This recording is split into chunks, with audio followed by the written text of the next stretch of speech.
ونصلي على رسوله الكريم أما بعد فأعوذ بالله من الشيطان الرجيم بسم الله الرحمن الرحيم ويقول الذين كفروا لولا أنزل عليه آية من ربه قل إن الله يضل من يشاء ويهدي إليه من أناب صدق الله مولانا العظيم وبلغنا رسوله النبي الكريم الأمين ونحن على ذلك لمن الشاهدين والشاكرين والحمد لله رب العالمين۔ معزز اور محترم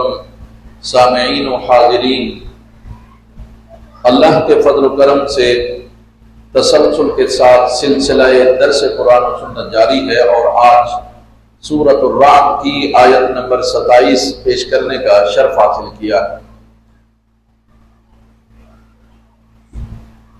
مشرکین مکہ اور کفار کا ہمیشہ سے ایک مطالبہ رہا، رسول اللہ صلی اللہ علیہ وسلم سے وہ چاہتے تھے کہ ہمیں ایسے معجزات دکھائے جائیں جیسے معجزات موسیٰ علیہ السلام نے دکھائے، یعنی حسی محسوس کیے جانے والے ایسے معجزات ہمیں دکھائے جائیں۔ عیسیٰ علیہ السلام نے جیسے معجزے دکھائے ایسے معجزے ہمیں دکھائے جائیں۔ تو وہ طرح طرح کے مطالبات جو ہیں وہ رسول اللہ صلی اللہ علیہ وسلم سے کیا کرتے تھے، اور ان کا مقصد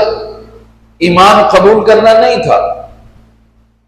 بلکہ وہ صرف رسول اللہ صلی اللہ علیہ وسلم سے یہ کام کروا کے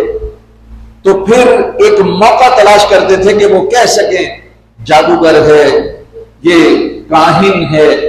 یہ ایسا ہے، یہ ویسا ہے۔ یہ اس مقصد کے لیے وہ کیا کرتے۔ قرآن نے اس کا ذکر کیا، فرمایا وَيَقُولُ الَّذِينَ كَفَرُوا، اور کافر یہ کہتے ہیں لَوْلَا أُنزِلَ عَلَيْهِ آيَةٌ مِّن رَّبِّهِ، کیوں نہیں ان پر کوئی معجزہ، کوئی چیز نازل ہوتی اللہ کی طرف سے، یہ معجزہ کیوں نہیں دکھاتے۔ اب مسئلہ یہ ہے، جب یہ بات ہوئی تو رب العالمین جل وعلا نے اپنے حبیب پاک صلی اللہ علیہ وسلم کو ایک بات ارشاد فرمایا میرے حبیب، میں اگر آپ چاہیں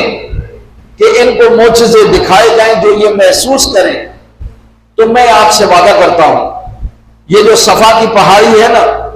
اس کو میں سونے کا بنا دیتا ہوں، اور اگر آپ چاہیں تو یہ جو مکے کے پہاڑ ہیں ان کو میں پیچھے ہٹا کر یہاں کھیتی باڑی کے لیے زمین انہیں فراہم کر دیتا ہوں، اگر آپ چاہیں میں یہاں نہر اور دریا جاری کر دیتا ہوں، لیکن میرے حبیب میں آپ سے یہ وعدہ کرتا ہوں، میں کہتا ہوں کہ یہ ایمان نہیں لائیں گے، اور اگر انہوں نے ایمان نہ لایا تو میں ان کو ایسے عذاب میں مبتلا کروں گا، میں ان کو ایسے نقصان میں مبتلا کروں گا، یہ کبھی بھی آنے والی نسلیں بھی ان کے کبھی اس طرح کے مطالبات نہیں کریں گے۔ ایک میرے پاس یہ راستہ ہے، دوسرا یہ کہ اگر آپ چاہیں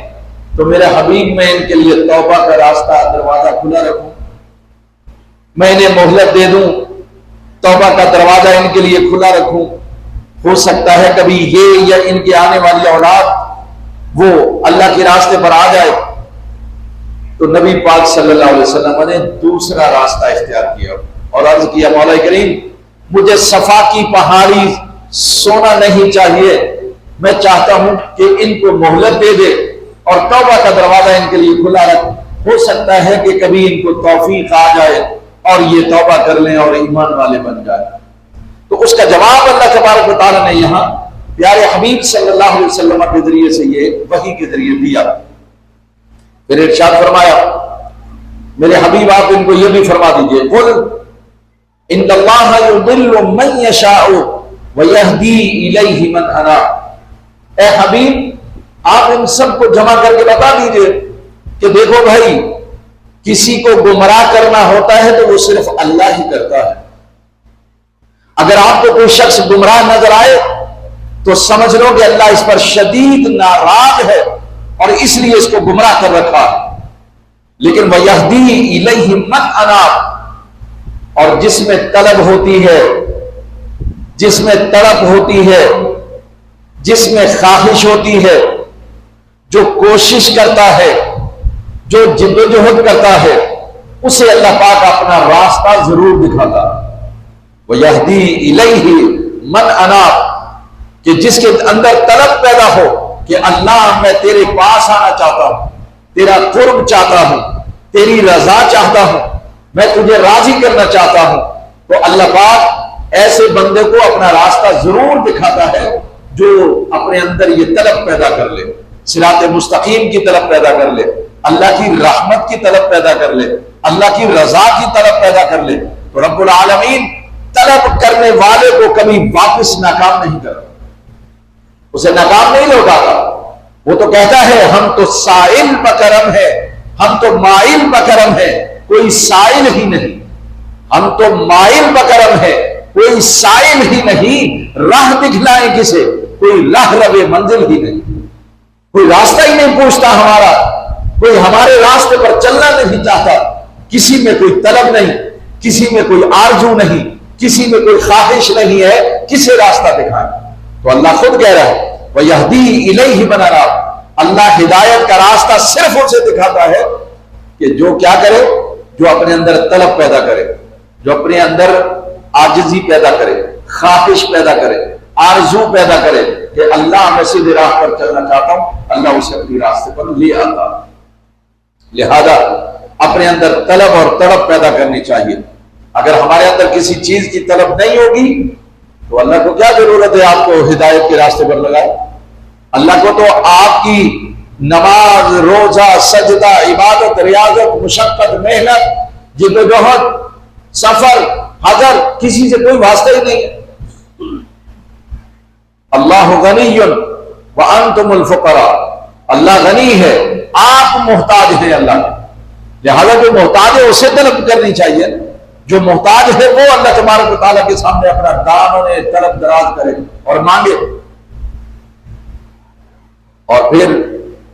بات تو ساری یقین کی ہوتی ہے، بات ساری یقین کی ہوتی ہے، جو ہو ذوق یقین پیدا تو کٹ جاتی ہیں زنجیریں۔ بات صرف ذوق یقین کی ہے، ایمان، تقویٰ جب یقین کی حد تک پہنچ جائے تو پھر انسان کی زندگی میں انقلاب آ جاتا ہے۔ اور یہ جو ایمان والے ہیں، الذین آمنوا وتطمئن قلوبهم بذکر اللہ، یہ جو ایمان لائے ہیں لوگ، مومن لوگ، وہ تو اللہ کی یاد سے ہی چین پاتے ہیں، تطمئن، مطمئن ہوتے ہیں۔ اور مطمئن، نفس مطمئن، قلب مطمئن وہ ہوتا ہے جسے اللہ پر یقین ہو، بھروسہ ہو، اعتماد ہو، وہ مطمئن ہو جاتا۔ اس بات کا بھروسہ ہو کہ جو رب نے میرے لیے لکھ دیا وہ مجھ سے کوئی چھین نہیں سکتا، اور جو رب مجھے نہیں دینا چاہتا وہ مجھے کوئی دے نہیں سکتا۔ میں زندہ ہوں وہ اللہ کے لیے، میں مروں تو میرا مرنا بھی اللہ کے لیے ہے۔ ان صلاتی و نسکی و محیای و مماتی للہ رب العالمین، جس کا یہ یقین ہو کہ میری نماز، میرا روزہ، میری عبادت، میری ریاضت، میری محنت، میری مشقت، میرا جینا، میرا مرنا، یہ اللہ سارے جہانوں کا جو پالنے والا ہے اس کے لیے ہے، یہ یقین ہو جائے تو جب بھی اس کا نام لیا جائے گا ان کے دلوں کو اطمینان اور سکون ملے گا۔ الذین آمنوا وتطمئن قلوبهم بذکر اللہ۔ دیکھیے، ایک ہماری جسمانی شخصیت ہے اور ایک ہماری روحانی شخصیت ہے، ایک ہماری شخصیت ظاہر ہے اور ایک شخصیت ہماری باطن میں چھپی ہوئی ہے۔ وہ جو ہماری ظاہری شخصیت ہے، اس کا جو کھانا پینا ہے اس کو اللہ نے زمین پر ظاہر کر دیا، پھل اگا دیے، پھول اگا دیے، اسباب وسائل پیدا کر دیے، روزی کا وسیلہ نوکری پیدا کر دی، یہ سب اللہ نے وسائل پیدا کیے کہ تاکہ وہاں سے جو کچھ حاصل ہو اس سے ہمارے ظاہری جسم کو اطمینان حاصل ہو جائے۔ انسان کو جب ظاہری وسائل ملتے ہیں تو وہ مطمئن ہو جاتا ہے، لیکن روح کا اطمینان، اس کا تعلق خدا کی یاد سے ہے، اللہ کے ذکر سے ہے اس کا تعلق۔ تو اندر میرے یقین، میرے اطمینان، سکون، امن، آشتی، حوصلہ یہ تب پیدا ہوگا کہ جب میں اللہ کو یاد کروں گا، اس کا ذکر کروں، کیونکہ اس کا تعلق خدا سے ہے، تو خدا نے اپنی یاد میں روح کا سکون رکھا ہے۔ تو روح کا جو سکون ہے یا روح کی جو غذا ہے وہ گانا نہیں ہے، روح کی غذا قرآن کی تلاوت ہے، روح کی غذا نماز ہے، روح کی غذا اللہ کا نام ہے، اللہ اللہ کرنا ہے، ذکر و فکر، یہ روح کی غذا ہے۔ جتنا آپ ذکر و فکر میں مگن رہیں گے، مست رہیں گے، اتنا ہی آپ کی روح کو تقویت ملے گی، سکون ملے گا، اطمینان ملے گا۔ میرے مصطفیٰ کریم صلی اللہ علیہ وسلم سے پوچھئے، یا رسول اللہ آپ غار حرا میں کیوں تشریف لے جاتے ہیں؟ غار حرا میں کیوں تشریف لے جاتے تھے؟ تو اگر آپ تاریخ عرب پڑھیں تو قریش کے جو اکابرین تھے وہ سب کا یہ وتیرہ رہا، مثلا عبد المطلب کا، عبداللہ کا، زبیر کا، جو بھی آپ کی اولاد میں سے حضرت عباس کا، اور یہاں تک کہ حضرت حمزہ کے بارے میں بھی ملتا ہے کہ جب کبھی انہیں بے چینی ہوتی تھی تو سکون اور اطمینان کے لیے گوشہ تنہائی میں چلے جاتے، ایسی جگہ جا کر پڑاؤ کرتے جہاں آنے جانے والا کوئی نہ ہوتا، گزرنے والا کوئی نہ ہوتا۔ کیا کرتے تھے؟ اعتکاف کرتے تھے،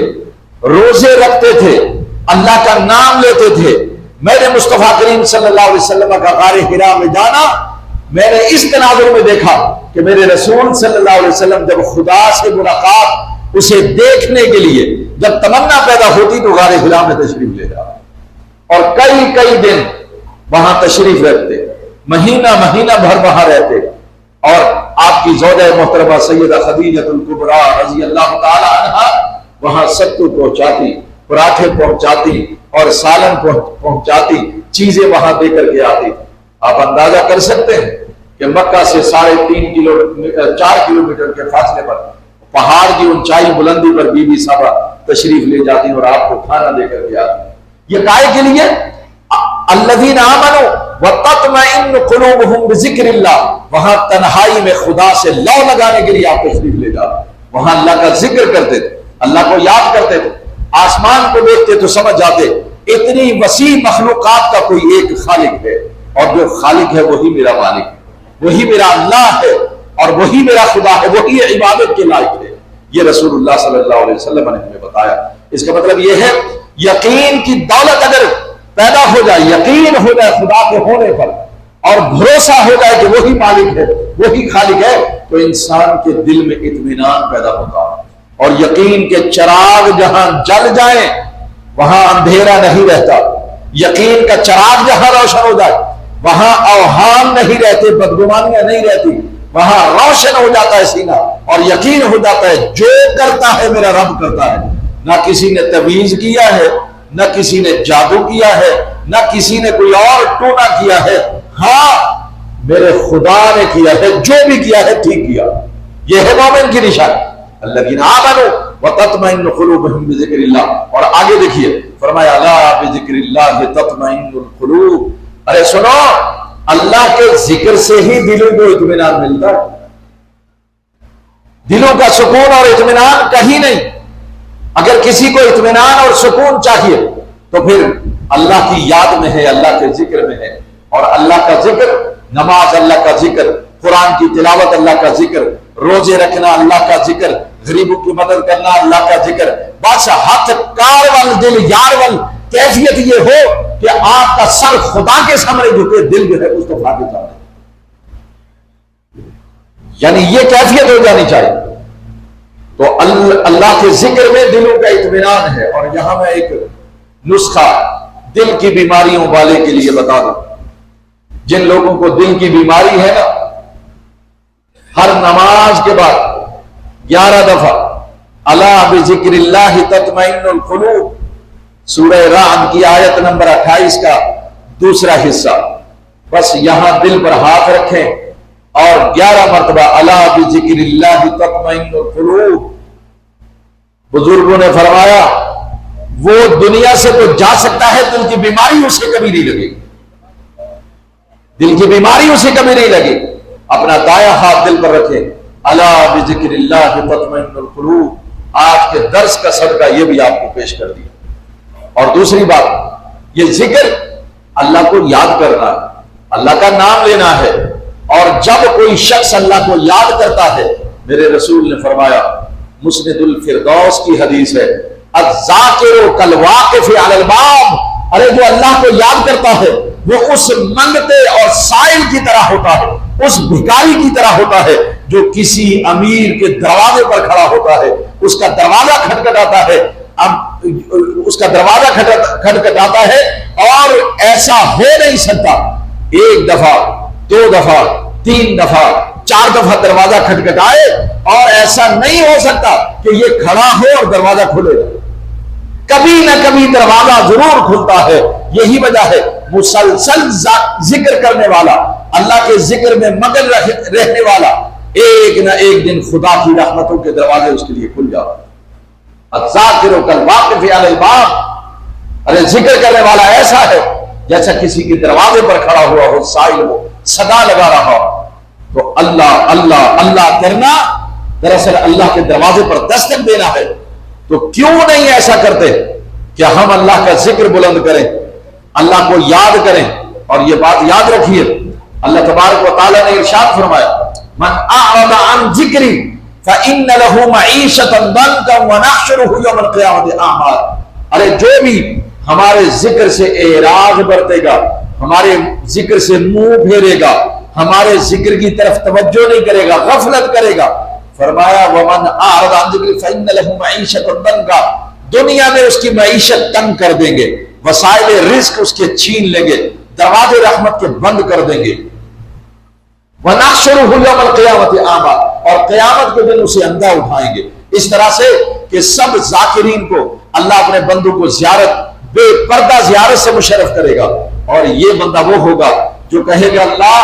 میں تیرا بندہ ہوں، میں دیکھ نہیں پا رہا، دنیا میں تو میں دیکھتا تھا لیکن آج تو مجھے نظر نہیں آ رہا۔ آواز آئے گی ہاتف غیبی سے، او میرے بندے، دنیا میں تجھے میں نے آنکھیں دی، کان دیے، منہ دیے، ہاتھ دیے، تمام اعضاء صحیح سلامت تھے، مگر وہاں اذانیں ہوتی رہتی تھی اور تو بہرا بنا رہتا تھا، وہاں نمازیں ہوتی تو دیکھتا تھا مگر تو اندھا بنا ہوا تھا، وہاں اللہ کے نیک بندے موجود ہوتے تھے جو میری یاد میں مسجد میں بیٹھے ہوتے، تو دیکھتا تھا، تو چلا جاتا تھا، وہاں تو نے غفلت کی اور آج میں نے تمہیں واقعی اندھا کر دیا، وہاں تو اندھا بنا رہا اور آج میں نے تجھے اندھا کر دیا ہے۔ اللہ کی قسم، جو ذکر سے غافل رہتا ہے اس کا یہ حال ہوگا۔ خدا کے ذکر سے غافل کبھی نہیں ہونا، خدا کا ذکر کیا کرو، قرآن کی تلاوت کیا کرو، نماز پڑھا کرو، تم اللہ اللہ اللہ کا لفظ استعمال کرو، یعنی جو بھی اللہ کا نام لینا ہو اس کو یاد کرو، کبھی اللہ کو بھولنا نہیں، اللہ تمہیں نہیں بھولے گا۔ اور یاد رکھیے، وہ لوگ جو اللہ کا ذکر کرتے کبھی نہیں مرتے، اور جو مر جاتے ہیں ان کی قبروں پر دیے نہیں جلتے۔ مرتا وہ ہے جس کی قبریں مر جاتی ہیں، جس کی قبر مر جاتی ہے وہ مرتا ہے، اور جس کی قبر زندہ ہو وہ خود بھی زندہ ہوتا ہے۔ اور قبر کیسے زندہ ہوتی ہے؟ فَاذْكُرُونِي أَذْكُرْكُمْ، تم میرا ذکر کرو میں تمہارا ذکر کروں گا۔ جب تک وہ زندہ رہا وہ اللہ کا ذکر کرتا رہا، جب وہ مر گیا تو میرے رب نے کہا اب میں حی قیوم ہمیشہ تیرا ذکر لوگوں سے کرواتا رہوں گا، لوگ یہاں جھاڑو دیتے رہیں گے، دیے جلاتے رہیں گے، قرآن پڑھتے رہیں گے، فاتحہ پڑھتے رہیں گے، تمہارے لیے مغفرت کی دعا کریں گے، میں تیری قبر کو بھی زندہ رکھوں گا، میں تیری قبر کو بھی زندہ رکھوں گا۔ تو ذکر کرنے کا فائدہ یہ ہے کہ ہماری تو قبریں بھی زندہ رہتی ہیں بھائی، صرف اس کی زندہ رہتی ہیں جو ذکر سے اپنا دل زندہ رکھتا ہے، اللہ اس کی قبر کو مرنے نہیں دیتا۔ لوگ آتے رہتے ہیں، فاتحہ پڑھتے رہتے ہیں، دعائیں ہوتی رہتی ہیں، تو جس کی قبر پر لوگوں کا آنا جانا رہے سمجھو وہ زندہ ہے، وہ مرتے ہیں۔ یہ ذکر کی فضیلت ہے، اس لیے خدا کی یاد سے غافل نہیں ہونا، اللہ کی یاد سے کبھی بھی غافل نہیں رہنا، اور اللہ کے ذکر سے اپنے دلوں کو آباد رکھنا۔ پھر فرمایا الذین آمنوا وعملوا الصالحات طوبی لہم وحسن مآب، فرمایا وہ لوگ جو ایمان لائے، نیک اعمال انجام دیے، طوبی لہم، ان کے لیے خوشیاں ہی خوشیاں، وحسن مآب، اور بہترین ٹھکانہ ہم نے بنا رکھا۔ یہ طوبی کا جو لفظ ہے نا، اس کے معنی بشارت، اس کے معنی خوشخبری،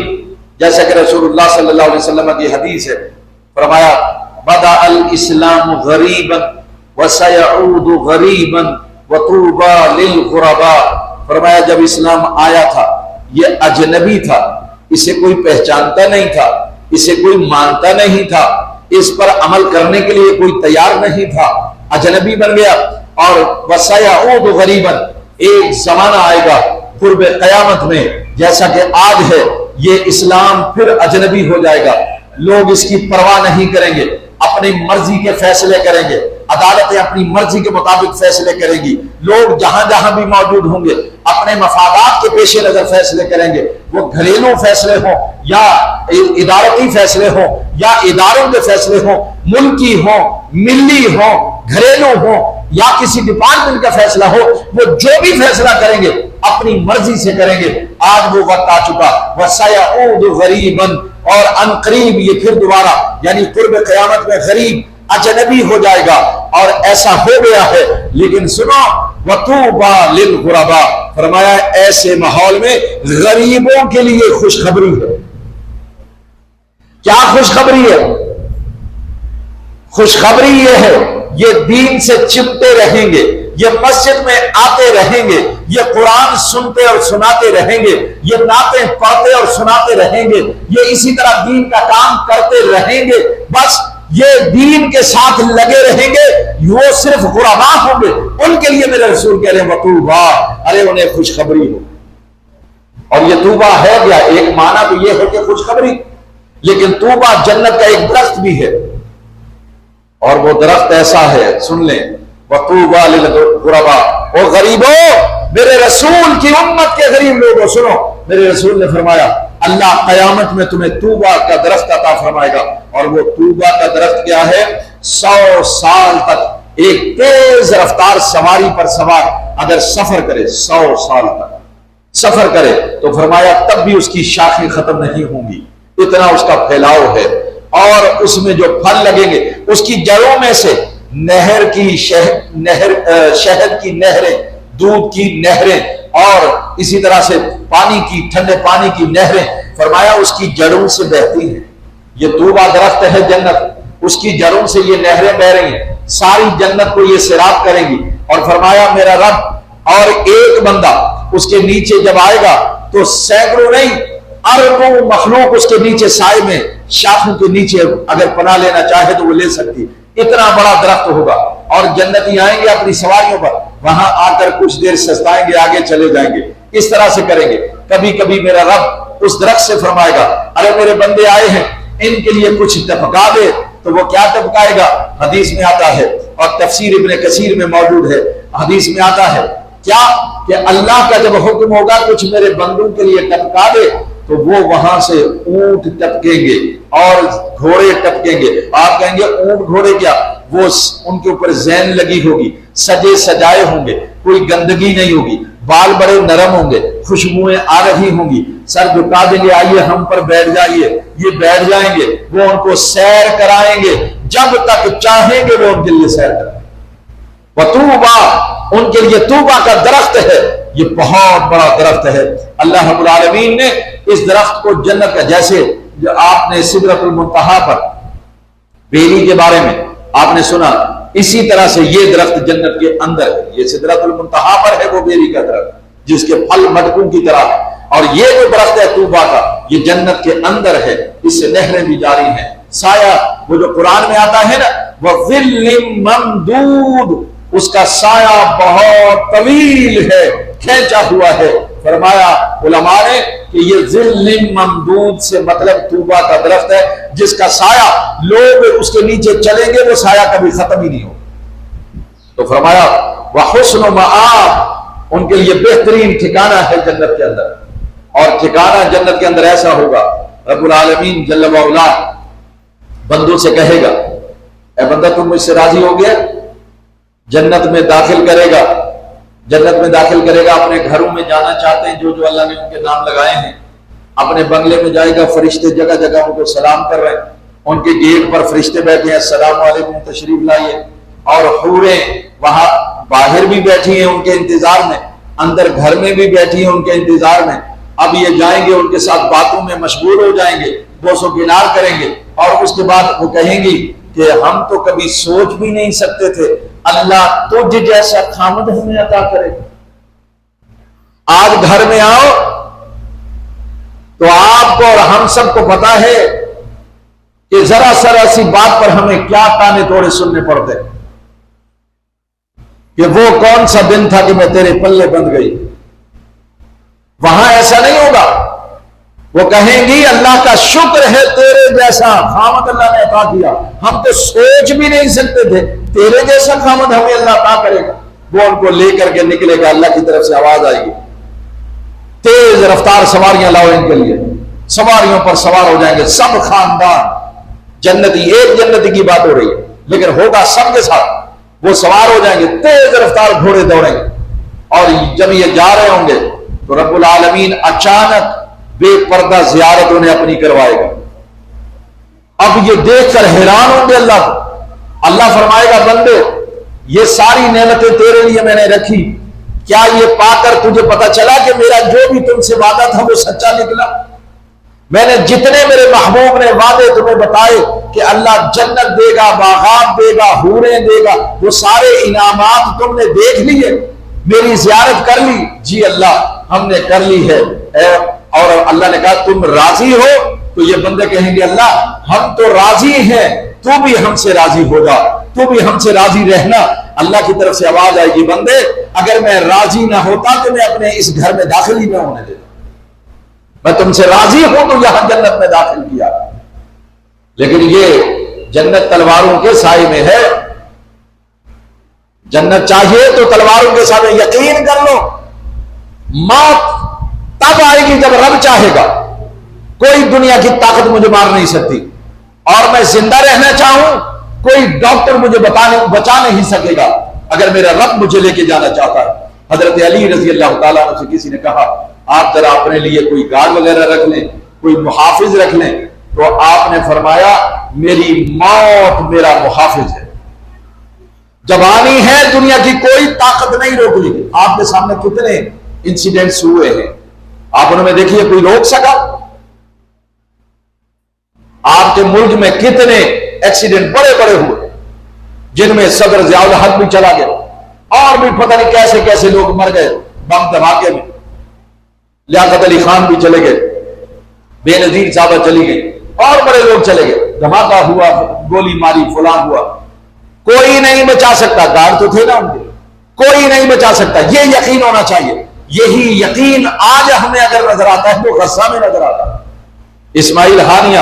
مجاہد اسلام, مجاہد عرب, اللہ پاک اس کے کروڑوں رحمت اس کی خبر پر نازل فرمائے. وہ اللہ کے ہاں سرخرو ہو گیا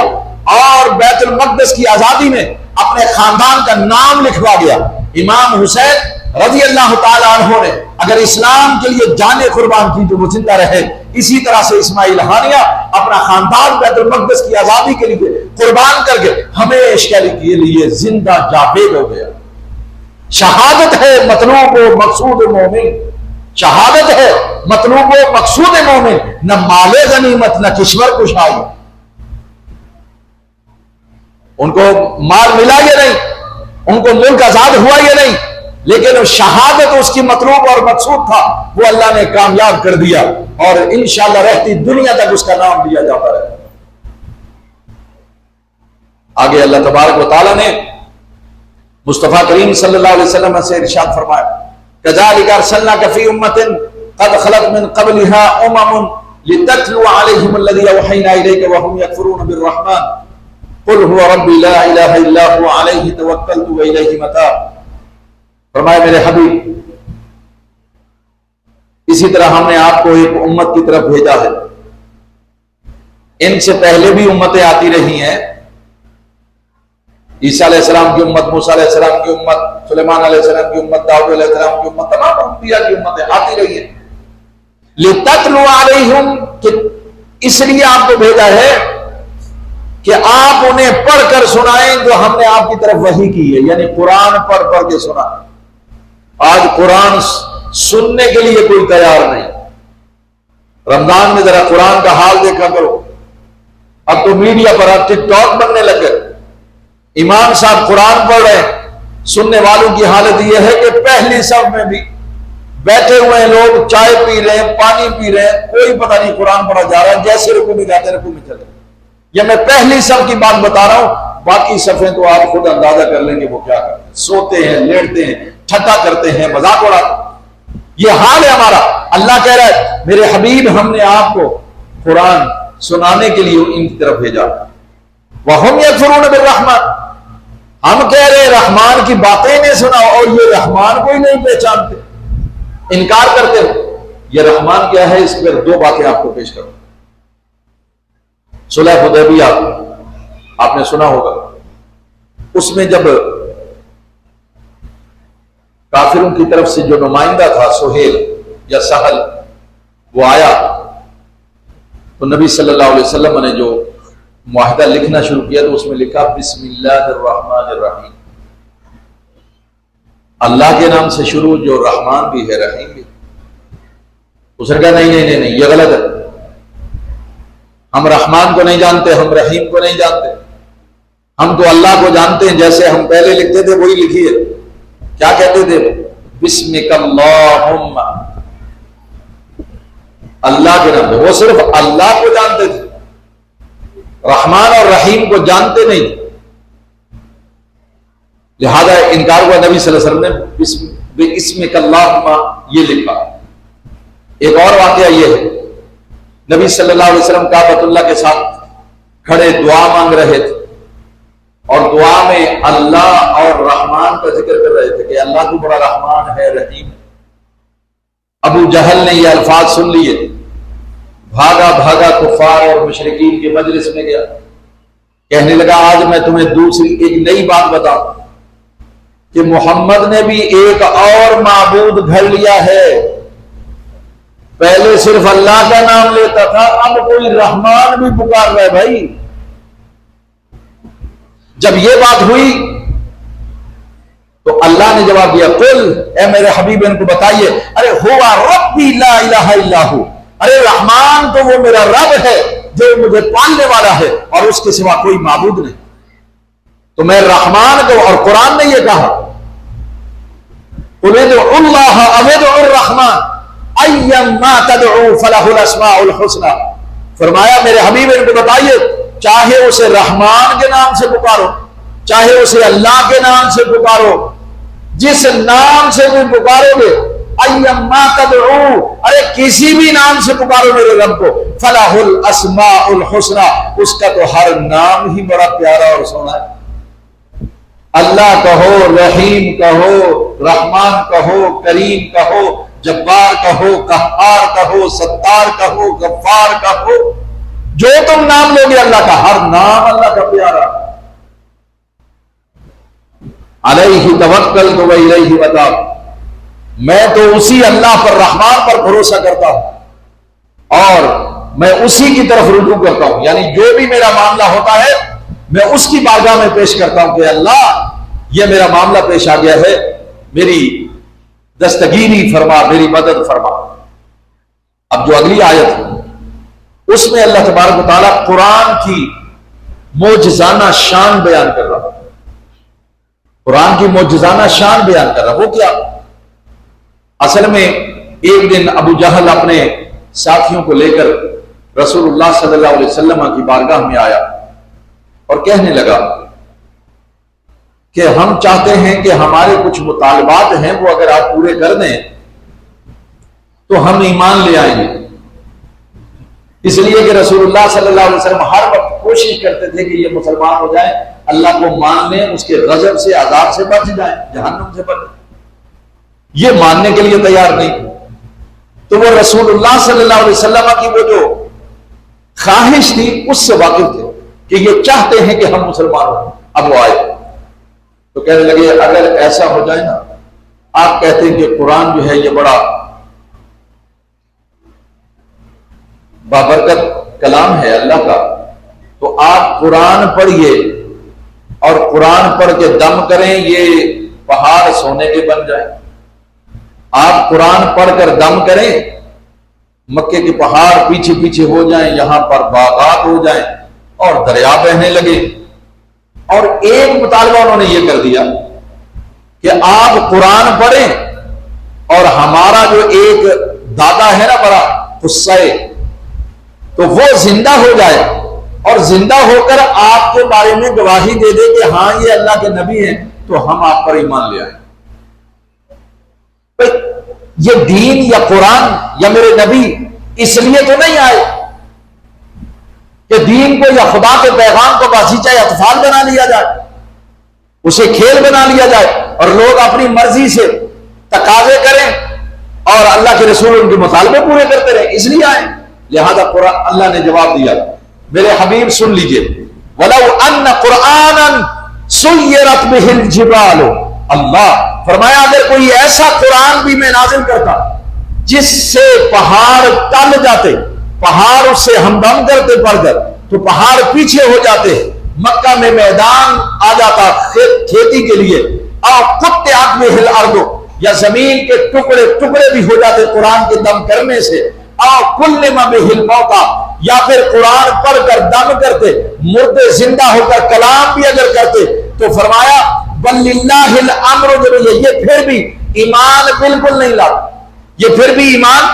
نہیں لاتے، حالانکہ وَلِلَّهِ الْأَمْرُ جَمِيعًا، یہ کام اللہ کے ہاتھ میں ہے اور اللہ جب چاہے جو چاہے کر سکتا ہے، لیکن اگر وہ کر بھی دے تو اللہ یہ کہہ رہا ہے یہ ایمان نہیں لائیں گے، اس لیے کسی کا مطالبہ پورا کرنے کی کوئی ضرورت نہیں۔ جب یہ آیت نازل ہو گئی نا تو صحابہ کرام کے دلوں میں ایک بات پیدا ہوئی، اس بات کا جواب بھی اللہ نے دیا۔ وہ بات یہ پیدا ہوئی کہ وہ کہنے لگے کیا ہی اچھا ہوتا کہ اللہ ان کو بھی مسلمان کر دیتا، کیا ہی اچھا ہوتا کہ اللہ ان کو بھی ایمان لانے کی توفیق دیتا۔ تو اللہ کریم نے جواب دیا، افلم ییأس الذین آمنوا ان لو یشاء اللہ لہدی الناس جمیعا، مسلمان تو ایسا لگ رہا تھا کہ نا امید ہو چکے ہیں کہ اللہ ان کو سب آدمیوں کو اگر چاہے تو ہدایت دے دیتا، یعنی اب انہیں ہدایت نہیں ہو، یہ ان کے دل کی بات تھی۔ تو اللہ تبارک و تعالی نے فرمایا وَلَا يَزَالُ الَّذِينَ كَفَرُوا تُصِيبُهُمْ بِمَا صَنَعُوا قَارِعَةٌ، یہ جو کافر ہیں نا ہمیشہ کے لیے ایک سخت کڑک دار آواز کا عذاب ان کو گھیرے رکھے گا، او تحل قریبا من دارہم، اور ان کے گھروں کے آس پاس عذاب آتا رہے گا، حتی یأتی وعد اللہ، جب تک کہ اللہ کا وعدہ پورا نہیں ہو جاتا، جب تک اللہ کا وعدہ پورا نہیں ہو جاتا ان پر عذاب در عذاب نازل ہوتا رہے گا۔ بدر میں عذاب نازل ہوا، احد میں عذاب نازل ہوا، اسی طرح جنگ خندق میں، احزاب میں عذاب نازل ہوا، طائف میں عذاب نازل ہوا، مختلف جنگوں خیبر میں عذاب نازل ہوا، صلح حدیبیہ کے موقع پر عذاب نازل ہوا، اور اسی طرح مکہ فتح ہو گیا، یہ عذاب تھا سب سے بڑا۔ یعنی جب تک مکہ فتح نہیں ہو جاتا، وعدہ کہ حتی یأتی وعد اللہ، جب تک اللہ کا وعدہ پورا نہیں ہو جاتا، اور اللہ کا وعدہ تھا میرے حبیب انہوں نے تجھے مکے سے نکالا، میں تجھے مکے میں واپس حاکم بنا کر لے کے آؤں، یہ وعدہ پورا کر دیا اللہ۔ تو فرمایا حتی یأتی وعد اللہ، جب تک اللہ کا وعدہ پورا نہیں ہوگا ان پر عذاب مسلسل آتے رہیں گے۔ اور سنو،